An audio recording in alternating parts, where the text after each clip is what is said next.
But our first speaker is James Meadway. He is the host of the Macro Dose podcast, and he'll speak for about 15 to 20 minutes before we come on to our second speaker. So thanks everyone for coming in, for the invite to speak. And it's absolutely jammed out there, which is, obviously it's nice to see everyone, but it's also, I'm going to take it as an indication that this has become quite a live question. Because for a long period of time it was possible to do a lot of political activity and talk about neoliberalism as the enemy. This was what we were going to be combating. This was the real problem out there. And I'll start by saying that if you think about probably the last maybe 15, 20 years or so, roughly that's the function of neoliberalism politically. It's the thing that a lot of people on the left would say they were against. And it still happens that people do say this. And it had a political purpose. And I'm going to start like that with this room, because there was a useful political function to talking about neoliberalism. Because what it meant was that you could get a bunch of people who were basically sort of reformists of one sort or another. Like, remember the Labour Party, you had some views of what might happen if you have a government that was going to somewhat improve capitalism, and you get a load of people anti-capitalists, and they would probably disagree about the long-term view of what all of this looks like, but you could both happily agree that neoliberalism was quite bad. That the form of capitalism we've had broadly since the last, probably the last basically my entire life, last 40 odd years, you've had this form of capitalism organised around the familiar kind of trilogy of privatisation, of free markets, of continual pressure on living standards, the rapid transfer of wealth upwards, that's four things, but that's roughly what neoliberalism looks like, and we all say that's bad, and we can all kind of see, even if it's just turning into something of a folk memory by this point, all kind of see that once upon a time capitalism didn't look like this. Which had its own political dangers, by the way. It meant that I think there was a degree, and there still is a degree of nostalgia attached to what people will talk about on the left as what they want. If you start to push some people, they'll say they're opposed to neoliberalism, they don't like privatisation, good, they don't like just competition, the free market, and lack of regulation everywhere, okay. They really don't like the transfer of wealth upwards, very good. They don't like all these things. What do you want instead? You push and poke them a bit, and they'll say, wasn't it great in some point in like 1965 when we didn't have that, and you had rising living standards, and a government that intervened, and strong trade unions, and all the rest of it. And look, honestly, that kind of contains a large element of true. It is better to have those things, but we cannot.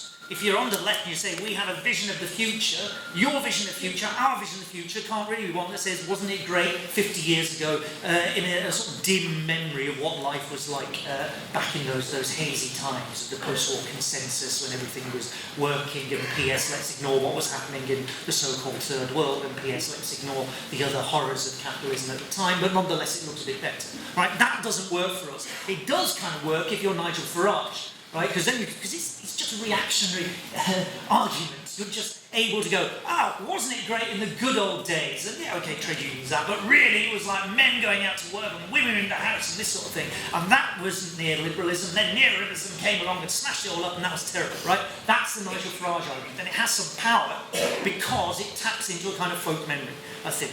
So that was the political purpose of neoliberalism, and it got us a long way, because it got you out of just saying, we're opposed to austerity, aren't spending cuts bad, and into saying, wouldn't it be better if we didn't have Thames Water being run for the profits of a few completely, God knows where they are, financialised owners somewhere else in the world pumping rivers full of shit. That would be better if we didn't have that and we had the government supplying water. So you have this anti-neoliberal argument that gets you there. It's got us this far, it's going to get us no further. So I think one thing to go from this is, and I'm guessing by the kind of attendance, I think probably everyone here kind of agrees, this has run out of road.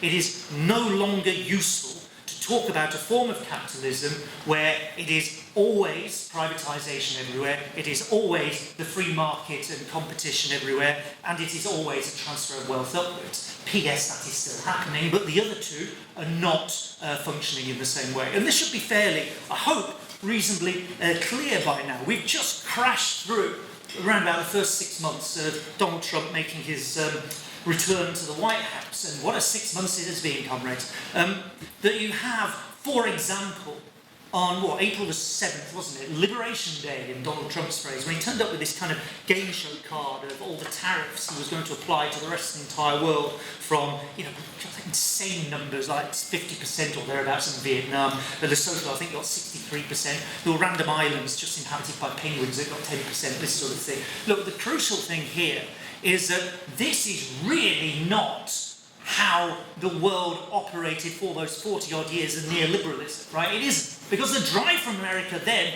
was to say, we want to tear down tariffs everywhere. When you get rid of your tariffs, you, developing country, have tariffs to protect industries that are growing in your country. We're going to get rid of them because we want to sell stuff to you, and we want American capital to go anywhere in the world, and that is our source of power. That is how this thing is going to operate. Trump just turned the clock, not even the clock, just U-turned and all of that. In one spectacular move, and yeah, okay, he's gone backwards and forwards and since. I do believe his 90-day pause in the tariffs is due to run out in about a week. So, let's see what happens. As ever, what fun it is to wake up every morning and check the news. Let's see where we get to with that and where he's going. Now, it's chaos, right? It's all chaos for Trump. But it's chaos with a direction. The direction is against the free market. It's against the idea of competition. It's even kind of against the idea of let's just have privatisation everywhere. I mean, when you get people who are close to Trump still, like Steve Bannon talking about nationalising SpaceX because he's fallen out with Elon Musk, you can see how the argument has started to move here. Don't forget Boris Johnson nationalised a few things, by the way. He was a steel manufacturer, Sheffield Forgemasters, up in Sheffield, that got nationalised. As key to the defence industry. We have to have a strategic, high-quality steel producer. It has to be nationalised. This is a turn. This is a turn that isn't just at the level of sort of rhetoric or ideology or something like that. Frankly, the ideology is often lagging behind somewhere. These people are all still prattling on about the free market. I mean, God help them, the Labour government certainly is, even as they're pushed into having to nationalise a steel, all but nationalise a steel producer here in the form of British Steel. The rhetoric is still, oh, well, we actually quite like competition, the free market and the rest of it. The reality, which is what we need to focus on, because we're all good materialists here, the reality is that capitalism is not working like that. I think there's three factors driving this, and then I'll come on to what comes afterwards, and then I'll stop and see what Joe makes of it all. Look, three things driving this. The first one is the most obvious. The first one is this is about competition. Capitalism remains a competitive system to its very core. This is the fundamental driver of how the thing is organised and how it operates. When Marx says accumulate, that is Moses and the prophets, it is the pressure of competition that drives capitalists to want to accumulate. Not greed, not some personal foible, but the pressure of competition organising capitalism that forces them to behave like this. Even if they're perfectly nice people who want to have a quiet life, whatever, the system grinds this on. But that competition, crucially, does not have to appear only in the form of markets and prices. And we all kind of know that. If it was just about markets and prices, no capitalist would ever advertise, right? They want to do other things that aren't about markets and prices. They want to make you feel good about buying your washing powder in addition to everything else. But on a more serious basis, this is also competition between states, and states in defence, more or less closely, of the interests of their local capitalists. So that you have military competition as part of the process of competition as well, right? This is clearly part of the dynamic. It's a competitive dynamic that drives the system onwards. And the real pressure here, I would say, in terms of that competition, is the emergence of what, in frightened tones, they talk about in Washington as a peer competitor in the form of China. And since we're all amongst friends, we're going to call this a state capitalist country, because that's what it is. The emergence of a capitalist competitor operating in a capitalist world system and doing better at capitalism than US capitalism has been in key sectors for some period of time. That China and the Chinese ruling class, the Communist Party of China, had a very clear plan on how it was going to find some key sectors to develop over the next 10, 20 years or so. Go and dig out Made in China 2025, which is this year. We can check to see how they got on, which came out 10 years ago, which is a very, very clear, organised plan to develop industries on basically capitalist lines in things like electric vehicles, semiconductors, a whole bunch of stuff that America is now panicking about them, and has been panicking about for some time, about China being able to outcompete, because they are considered strategic new industries of the future as far as US capitalism is concerned. What has been the response of American capitalism in general to this, in particular in the form of Donald Trump, although do bear in mind a lot of what we're seeing now was already set in train under Obama, with the Indo-Pacific tilted, I think we called it at the time, the Asia pivot. We'll forget about the Middle East, all about Asia now, back from 2014. The response of the Trump administration was, as a result of this state capitalism, state-directed investment for capitalist purposes, in effect, because it's competition that's making this happen, right? That is what the Chinese state is responding to. Competition is making this happen. The pressure of competition leads to Trump slapping a bunch of tariffs back in 2018 on a whole load of Chinese products. And there are various bans around things like Huawei and attempts to sort of restrain and control. Once they start slapping bans and tariffs and all the rest of it, what happens when Joe Biden turns up? He backs this up by saying, hey, we're going to invest massively in domesticating semiconductor production so we can compete with China, and we don't have to rely, in particular, on one factory basically in Taiwan, which they may well invade at some point, probably won't, but may well invade as far as Washington is concerned. So in other words, the pressure of competition leads to a big state intervention from the US in the forms of tariffs and sanctions on Huawei and a few other sort of Chinese high-tech manufacturers, and then to a big investment program in terms of what America's doing. It is the pressure of competition that is forcing more state involvement. I think it's quite important to get this dynamic right, because there is a sort of view rattling around on the left that goes something like, oh, well, if you have competition but state is opposed, I mean, it's probably unfair to blame Calpliani for this, but you can see the influence of his ideas. Calpliani, who writes about the big swings in history of you have free market, then you get a reaction against the free market to protect society, and then you get the free market reasserting itself, and then presumably, because this is the next swing, you get the state coming back to protect society again. Well, actually, the state is coming back to protect capital, not wider society. This is the state intervening on the part of capital very overtly, without really caring about free markets. You care about free markets, you don't do what you really care. You don't, if you're an ideologue, you don't do what Donald Trump has done. And a lot of real free marketiers, libertarians, don't like what he's done. They really didn't like what Joe Biden has done, but they don't like what Trump has done either. So that is the intervention driven by competition. There is, I think, someone in the IS tradition, although he was wandering out of it, and in fact his wandering out of the international socialist tradition is the article where he describes this mechanism, which is Michael Kidron in Two Insights Don't Make a Theory, in the 100th edition of the first series, the International Socialism Journal, which you can probably find in the university library if any of the universities are still open. You can go and find it there, and it's a perfect description of this mechanism by which national capital is forced through competition to rely on its state. This turns it more and more into forms of state capitalism, and it's competition on the world scale that drives it onwards. And Kidron's only mistake was writing this about 50 years too early and missing the entire period of neoliberalism. But, you know, profits never recognised in their own time and all that. So he, by the way, was of course taking most of this description from the work of Mikhail Bukhari and his 1916-1915 book, World Economy and Imperialism, which is a very short description of how this same mechanism was starting to operate before and into the First World War. So that's the mechanism. It is competition that drives the state. It is not the state opposed to competition. It could be, because this is a political question. You can have the state that does things in the interests of classes that aren't the capitalist ruling class. You can get an NHS that does actually provide some stuff still, just about, despite everyone's best efforts. It is still there, and it still works, and it is a gain for the working class, sure. But this is not the mechanism there. This is not the way that neoliberalism is coming to a halt. It's coming to a halt. Sorry to depress you on this, but I'm not telling you anything you wouldn't have noticed. It is coming to a halt on terms determined by capital, not determined by the terms of all the rest of us. Two other parts to that, just to be clear about the drivers here. The second one is less obvious, but I think important, which is the role of big tech and the entire kind of data economy. This is an extractive industry par excellence. It is based on grabbing as much as it can out of our, essentially, ultimately social interactions and monetizing them in some form or another.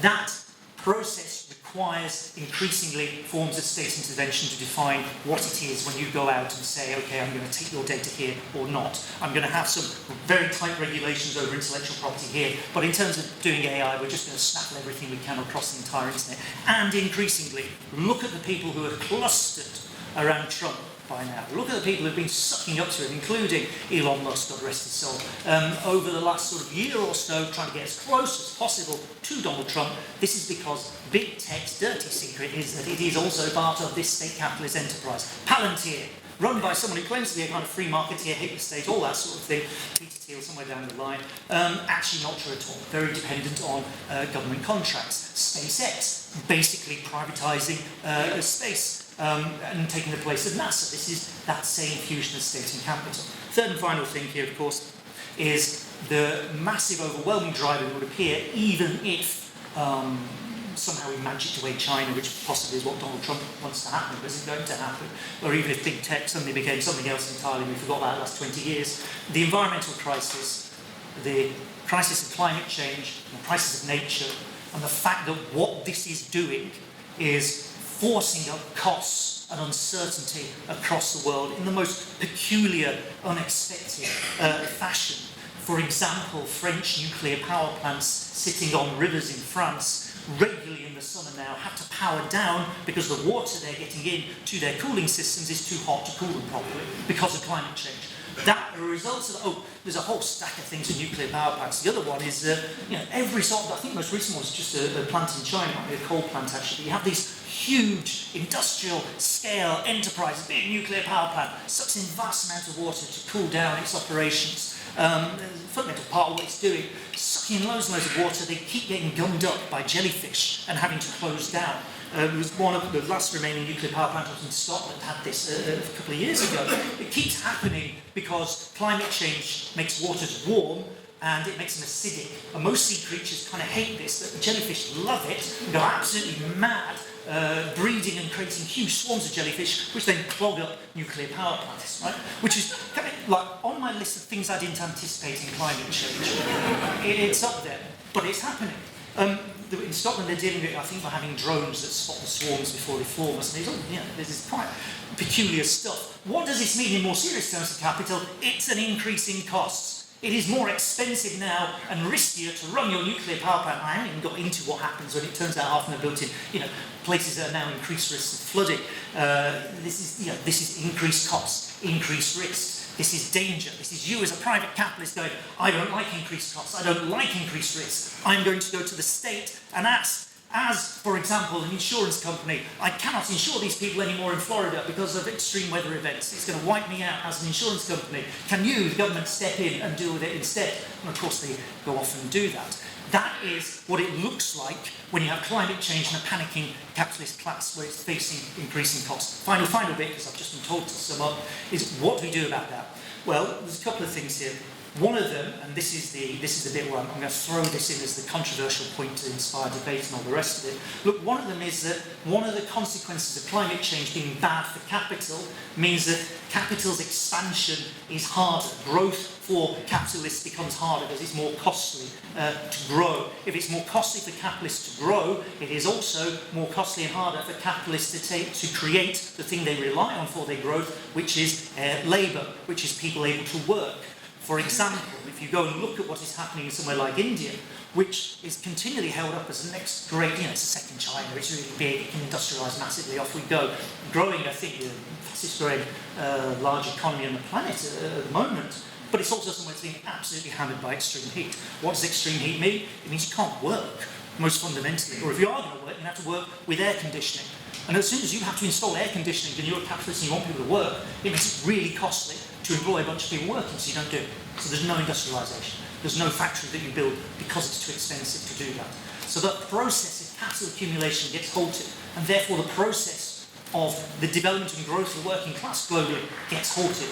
You don't get to working class what they used to in terms of you're going to a factory, you might join a union, you're going to form this classic version of the working class. You get lots of people instead in versions of informal labour. I think Mike Davies made this point very appositely in his Planet of the Slums now 20 years ago. That you have these very, very hot megacities where people engage in informal labour of various sorts, in and out of the labour market, this extremely contingent work, and that is what the rest of capitalism starts to look like, a bigger and bigger state protecting bits of capital that can function, but underdevelopment, a lack of investment elsewhere, and a failure to build a working class which eventually becomes all of humanity, or at least the great majority of it. That's what the future starts to look like. What do you do to get through this? Well, I think the old category, we're in the Lenin room, and Lenin was someone who talked about this, taking the cue from Plekhanov. Of course, Gramsci is the person most usually associated now in the West, and certainly in Western academia with the concept is hegemony. What is the alliance of classes and the alliance of people you can get together to oppose all this wreckage of the system and to impose something else instead? Like, the alternative to neoliberalism does not have to be this emergent, state-led, authoritarian version of capitalism. It could be something quite dramatically different. The question for us is, who and how are we going to get the people together to impose and create that alternative, so it isn't just Elon Musk or whoever has Trump's ear getting a handout forevermore whilst the rest of us are baking in non-air conditioned factories. That doesn't have to be the future. We can do something different. But I think hegemony and hegemony against the way that climate change interacts with capital and capitalism is the absolutely essential question for all of us.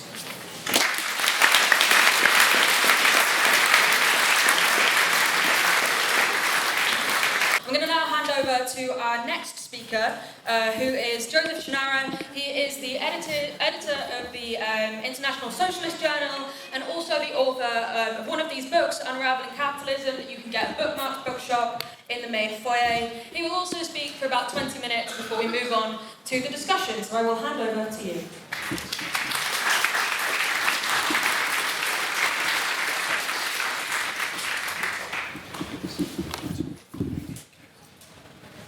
Okay, can people? No, people can't hear me, can you? I'm going to hold it.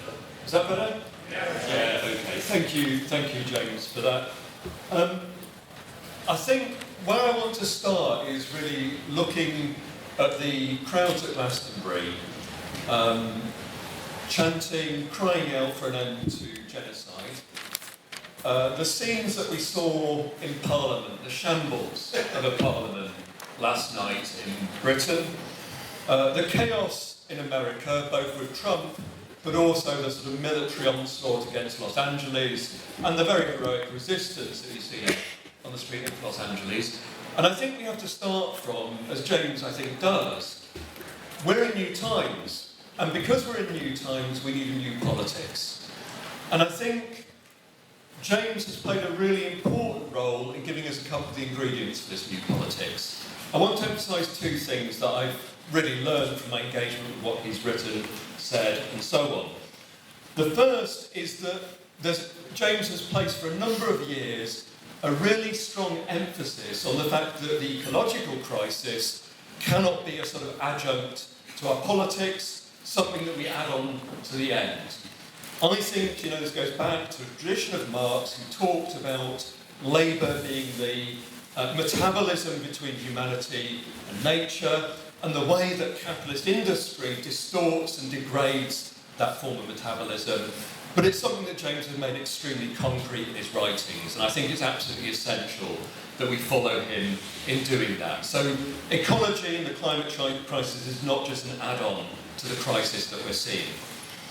The second, which is really the main theme today, is that James recognised quite early on that, to paraphrase something I think he wrote somewhere else, neoliberalism is breaking down, but the thing that replaces it, you might not like it very much. In other words, we're not going back to some heady, glorious days of the past. What's happening is quite barbaric if you look around the world. It's something that I think I began to recognise around the time of the Biden administration in America, where all sorts of things were beginning to happen that didn't seem to fit with the logic of traditional, what I called, I think, neoliberalism in its heroic or anti-heroic era. Something strange was happening, something was changing, and we had to grasp it. Now, in saying that, it's very important to say, as James has said just now, to avoid nostalgia for earlier forms of capitalism. There's this horrible phrase, the trad wife, I don't know if people heard it, this kind of horrible, grotesque, sexist nostalgia for the good old, horrifically misogynistic days, a retreat to domestic bliss and so on, all of which I think is horrendous. But we don't celebrate trad capitalism. And I think we should popularise that notion that we're against the capitalism of the 1950s as well.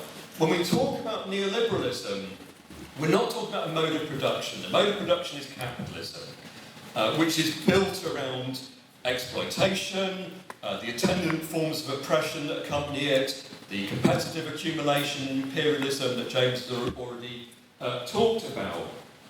But I think it is important to say that the turn to neoliberalism reshaped elements of capitalism in quite important ways. Not that it fundamentally changed the mode of production that we live under, but it had some incredibly important consequences. It involved, for example, a set of, well, I would describe nihilism as a set of policies, ideas, ways of doing capitalism, strategies for the ruling class, and so on. One central element of this was that in order to sustain capitalism, in order to try and raise profitability, you had to crush that array of anti-capitalist, anti-oppressive, anti-exploitative movements that emerged from the 1960s and 1970s. You had to contain the aspirations of those at the bottom of society. It enshrined the notion of deregulated financial markets, independent central banks, and so on. It involved opening up economies more ruthlessly to market forces, to rationalise them, destroy some industries, rebuild other industries, and so on. And not only that, but by the 1990s, neoliberalism was a sort of ruling class consensus that was spread globally in the most brutal forms, through naked imperialism, as well as through institutions like the IMF, the World Bank, and the rest of it. So neoliberalism was a very profound moment in the history of capitalism.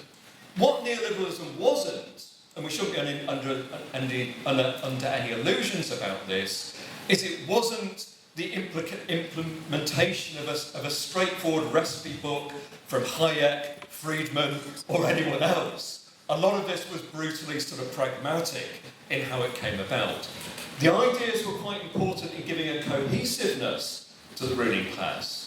There's a very famous incident where Margaret Thatcher slams a copy of Hayek's Constitution of Liberty on the table at a Tory policy conference, I think it was, and said, "These are our ideas, this is what we believe in." But actually there's a lot of groping towards neoliberalism in a very, very ad hoc way. And often the practice, for example, if you think neoliberalism is about the retreat of the state, think again.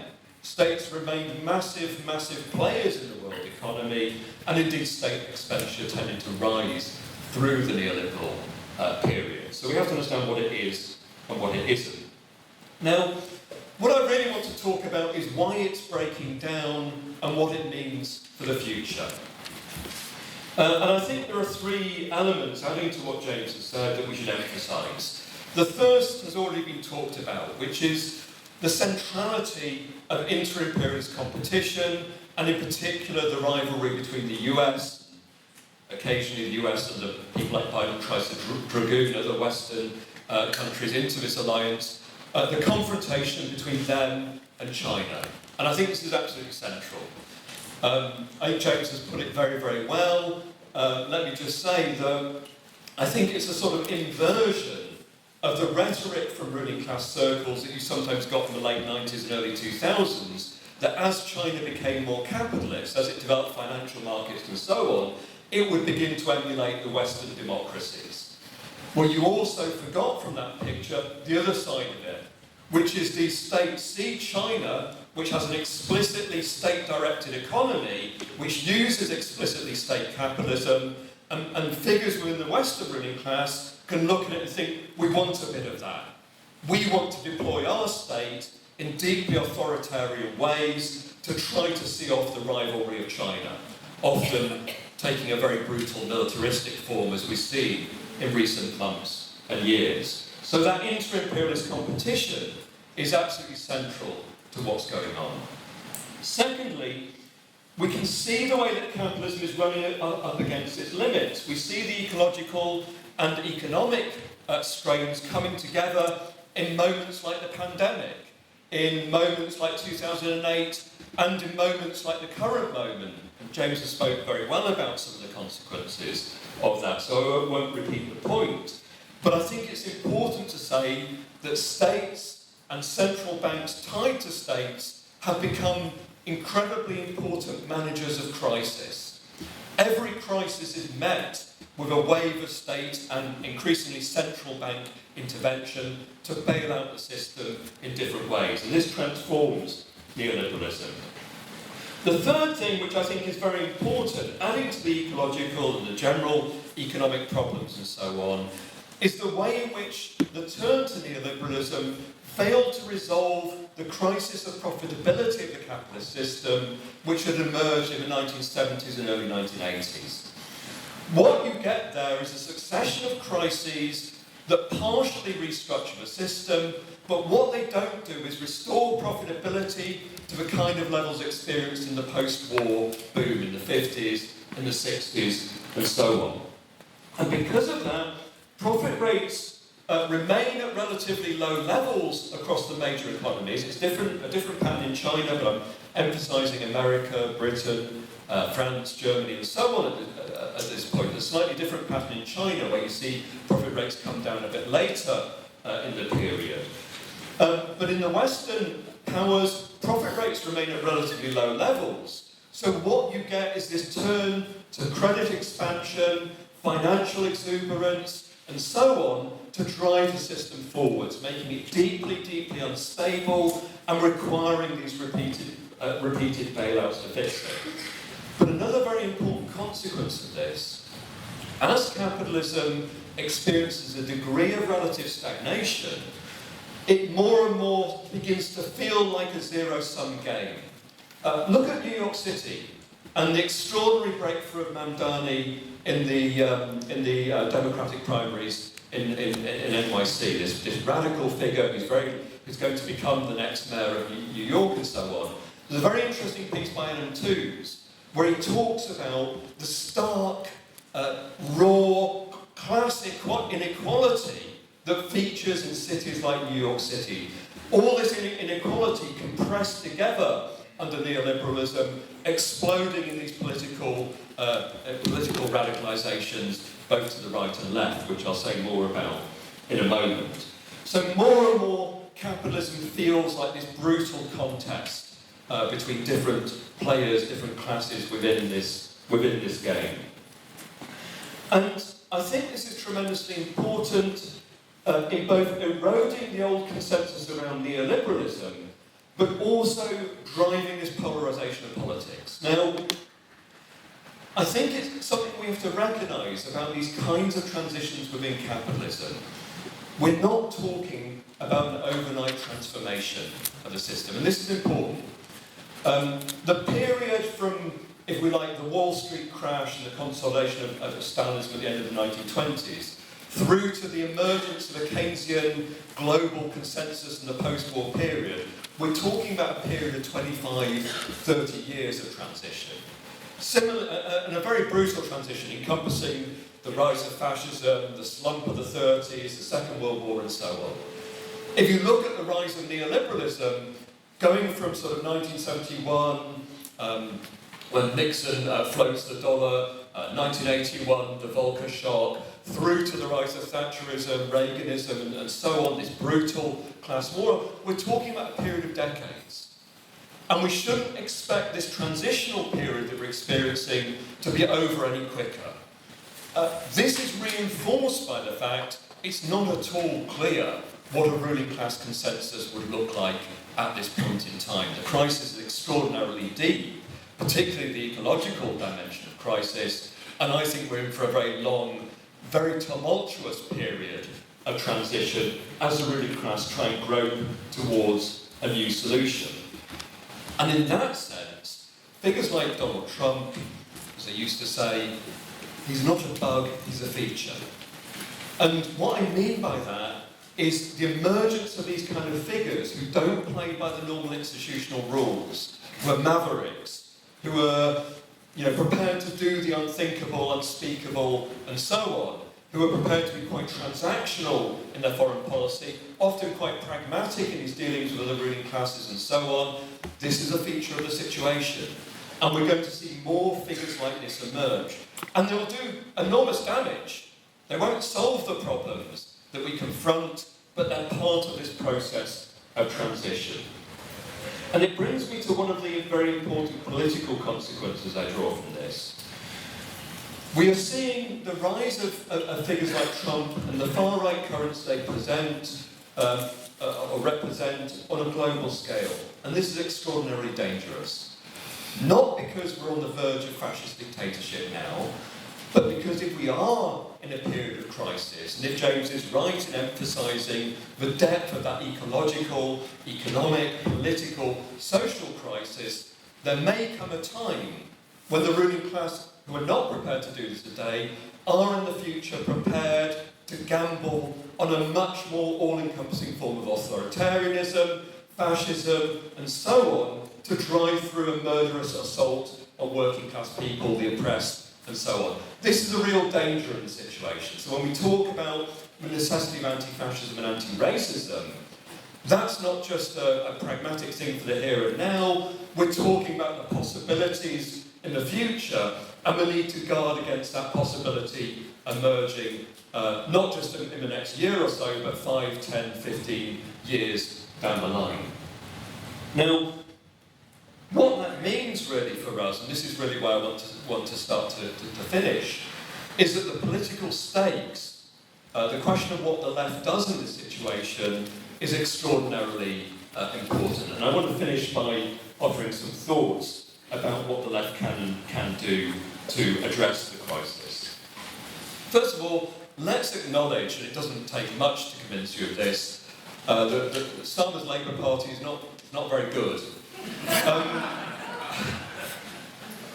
But to try and give a bit more of a theoretical coloration to that, really what you've got is a Labour government that is really torn between a sort of zombie Blairism, a sort of zombie neoliberalism, and the pressure to lurch to a much more authoritarian, statist, right-wing position. And given this, there is an enormous space on the left, an enormous space on the left in British politics. And I think both James and I are pretty frustrated at the slow pace of the left in responding to that gap and finding some mechanism to fill it. James may be a bit more enthusiastic about Zach Polanski and the green populism. I won't say anything too rude about that because Zach's speaking here on Sunday. But I think it's asking the right question to say what kind of politics can fill this gap. And I think really it's about time that the left in Britain got its act together with Corbyn, all those other figures on the left, and we talk about some sort of broad left socialist umbrella that would allow us to contest the election and provide an alternative to working class people. I think that's just a basic point. And it's long overdue. I don't want another election where the choice is really Starmer or Nigel Farage. I can't stomach it. So the left has to get its act together. We have to do that. What form should that take? That's a complicated question. For me, the best form for it to take is a relatively loose umbrella that allows revolutionaries to contest elections as an independent component within that, and also doesn't say to people, all we're doing now is elections. And I just want to make a couple of final points on that. The elections are important, but for reasons I've written about in international socialism and elsewhere, that in and of itself is not going to push back the far right. It may stop people, current Labour supporters, drifting towards reform, and that's very important. But we have to acknowledge that reform also has quite a serious base of people now who are former Tories, many of them formerly on the right, or formerly voted for UKIP and so on, who have quite hardened racist ideas. So whatever we do on the left, it has to be combined with seeking to build a mass anti-racism in this country. We have to do both together. The third thing I want to insist on is this. Whatever kind of left alternative emerges, it has to be rooted in struggle. It has to be rooted in struggle. And when I say that, I don't just mean it in an abstract sense. I mean that one element within this new left that emerges has to be an element not just rooted in working class struggle, but which sees that struggle as part of a possible anti-capitalist alternative to the system. And that's very, very important. If we look at the variants of reformism, of left-wing reformism that have emerged in recent years, they've broken through very fast, propelled close to power, or even into power in the case of Greece, on the back of struggles, but very rapidly they run up against the limits of a crisis-prone, stagnating capitalism. And therefore you have to have an element within these alternatives that looks beyond capitalism. And that's something that the revolutionary left can provide in that broader context. We have to be part of that story of building a left alternative in Britain. And I want to just finish on this point. I think James is right to emphasise that what we're seeing at the moment is proletarianisation without necessarily industrialisation. A big series of struggles that erupted in 2019, often centred on impoverished urban areas and so on, reflected that. Although it's important to say that often you have at the core of these groups of working class people who are in either formal or informal employment. But I want to make a more general point about the revolutionary tradition in this context and its importance, because, as I hope we've illustrated today, Marxism plays an extraordinarily important role in this. It both allows us to set out why we're in this horrible mess, but it's also something that can guide us forwards. We have to try to renew in a creative way, not just by looking back to the past, but looking forwards. We have to try and renew that tradition. We have to say, amid all the horror that surrounds us, there is a space for a clear anti-capitalist, anti-systemic politics based on this possibility, this wager, that working class people can potentially rise up and crush this system which increasingly today is crushing us. I'll finish there. With that said, I'm going to hand over to Joseph for a couple of minutes before bringing back in James.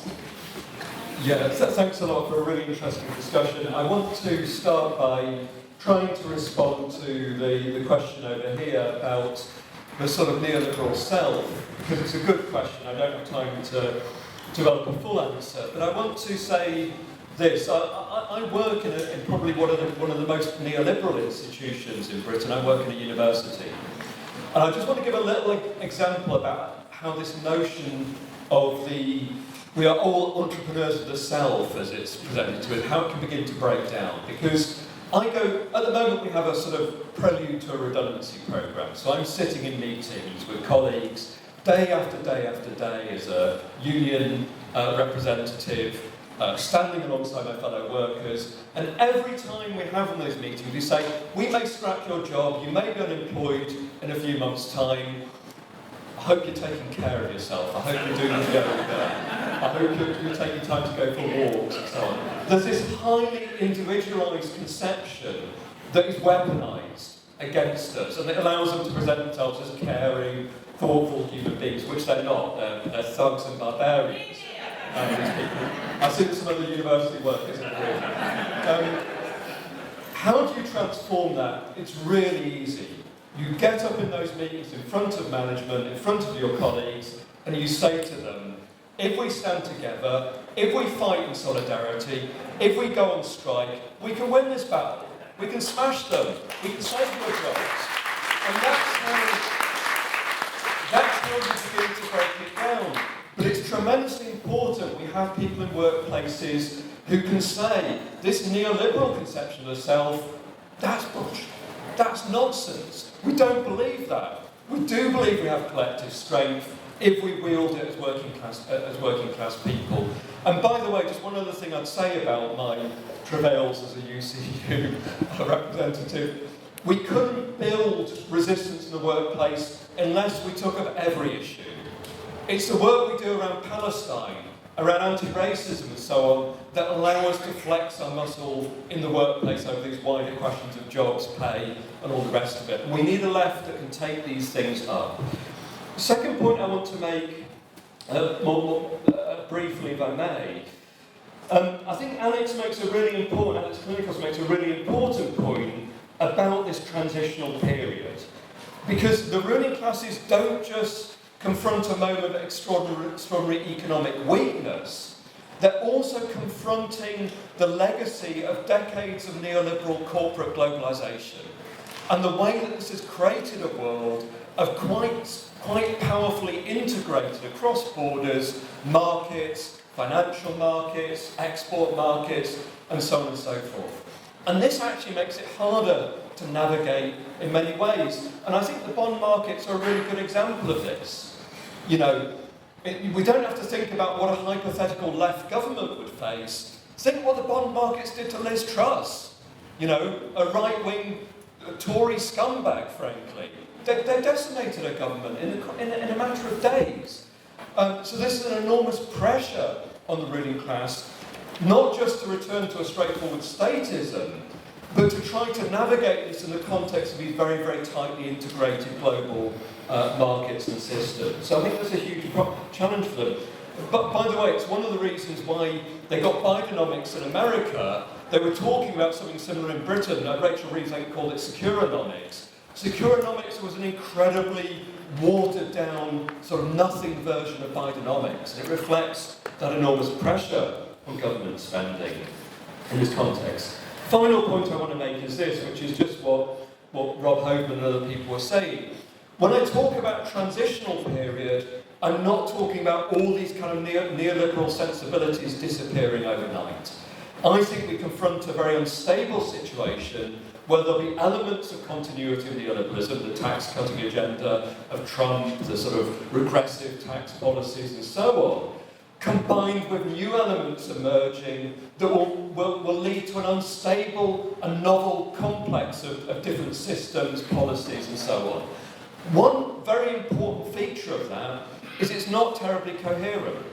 And because it's not terribly coherent, there'll be splits at the top.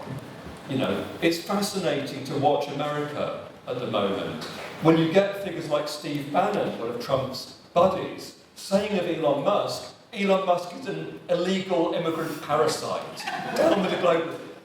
Why is there war at the top? Because there's an incoherence here, there's contradictions here. And that's really important. As my old friend and mentor, Chris Harman, used to say, when there's splits at the top, it creates a space where the left, if it gets its act together, can inject its politics into the situation. It seems to me in the period ahead, this is what we have to do. Get our act together and inject our politics rooted in struggle, liberation, and ultimately a challenge to this barbaric capitalist system.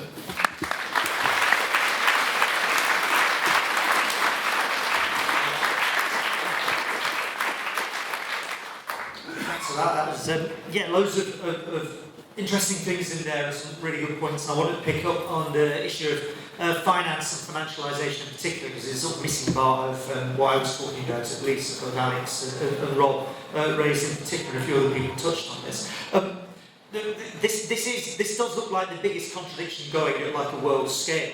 That if you look at what Trump, not so much Trump, but the people around Trump are talking about what they want to do. And the key figure here really is Scott Bessent, who's his Treasury Secretary, who has openly talked about he wants to restructure the global financial and trading system. I think was his take on what he thought he was trying to do there. And it's using the power of the American state to try and do this. They have some ideas that, just as America in 1985 was basically able to lean on Japan to revalue the yen, to make it go up in price, to release some of the pressure on US exporters, they can kind of do something similar to China, that they can lean on China to sort of sell less to the rest of the world, be less competitive, and that would be good for the reindustrialization, as they see it, of the US. And the difference being, of course, is that Japan, since the end of the Second World War, is a place of however many 50,000 odd US service personnel based there, on those and the air bases, Navy bases, all the rest of it. And China, just to be clear, really doesn't have that, really has no incentive whatsoever to listen to a bunch of people in Washington telling them they have to sort of fuck up their economy for the next 2 decades, which is what happens in Japan as a result of this. So it's not going to happen. So it's going to be much more aggressive. But a key part of this is, what do you do with the dollar? Because on the one hand, neoliberalism, the centre of it, is a story of dollar dominance from the 70s onwards. The dollar is the absolute pinnacle of the world system, and the US exploiting that mercilessly for decades to run the most extraordinary deficits and debts in human history. Reagan starts it, George W. Bush continues it, Trump is doing the same thing last time, and then with nonce on this time. Biden, unusually actually for Democrats in this period, also added to the debts. And they just keep adding to the debts because they know the rest of the world is going to pay for it. And what's starting to happen is that there are consequences to getting the rest of the world to pay for it. In practice, this has been what has enabled this incredible division of labour to open up in the world system, where you have China and East Asia making things, and America and most of the sort of older parts of the system buying those things.